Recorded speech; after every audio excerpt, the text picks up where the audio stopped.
Let's see the definition of the queue.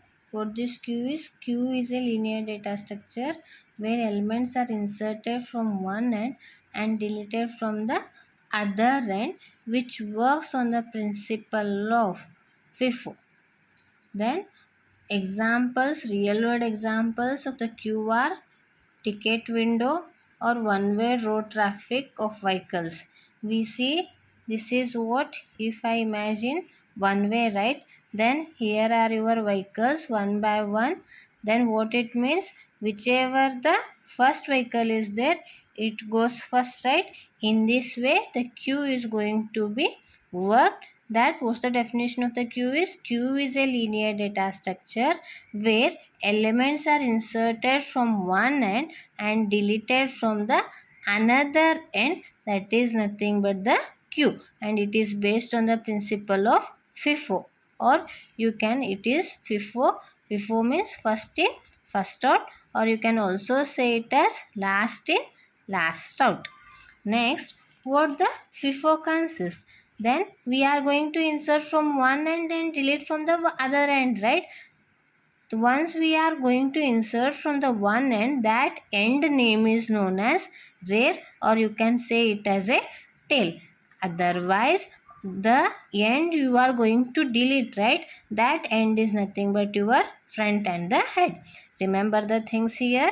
Inserting from one end and that end is known as a rear, or you can say it as a tail, and deleting from the another end, that end is known as a front or head. Next, how the implementation of the queue is going to be worked, how it is represented. You can say it as a implementation or the representation. The representation, already you have learned the stack, right? Implementation of the stack using array. The same thing we will learn implementation of the queue using queue. Implementation of the queue using array. Then is it happens with help of linked list stack and linked list array or queue? Yes, the implementation of the queue is also possible with the help of stack as well as with the linked list. For your syllabus, you have only the implementation of the queue with the help of array. Then what's the array? How the array is? What the array says? How it is implemented with the help of queue means, easiest way using array, where front is known as a head, right, and tail is known as a rear, points to the first index of the array. This is what is your array, right? Next, it is pointing to the what's the first point says, the front and the rear of the queue points to the first index. First index, the index is going to start with the value 0, right?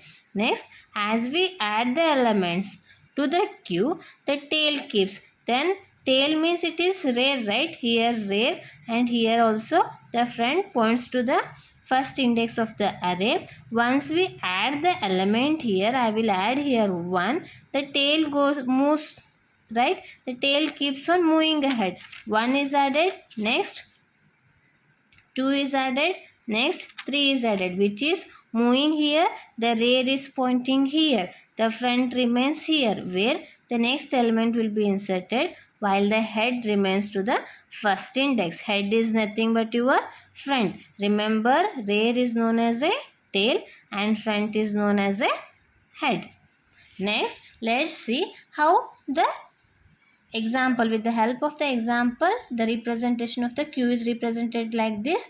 This is what the array index of array index, the array is started with, going to start with the index 0. I have taken the array with with the 5 values. If I want to insert 11, here the 11 will be inserted. At that time, the rear is going to be incremented. What's the initial value of front and the rear? The question arises. In some of the textbooks, they have given front and rear is equal to 0. In some textbooks, they have mentioned front is equal to 0 and rear is equal to -1. Once you add the values to the queue, the rear is going to be incremented and it moves forward, but the front remains at the first index itself. Then once I add the 22, the 11, the rear is incremented, then 22. If I add 33, the rear is again incremented. It is at the index 2, right? Once like this, we will add the elements. If I want to delete the element, which one is deleted? We know that the deletion with the help of rent, right? So the element, that is whatever you have added first, it is based on the principle of FIFO, right? So the 11 is going to be deleted. Next it is going to be incremented. If I want to delete 22, 22 is going to be deleted, and 33. Like this, the implementation of the queue is going to be takes place. Then another word inserting at the rear end is known as a NQ. NQ means adding or inserting an element at the rear end. DQ means, what is DQ? That is deletion of a queue. NQ means entry level of a queue, or you can say that you are entering a value into a queue. DQ means deleting from the front end is nothing but the DQ. Thank you.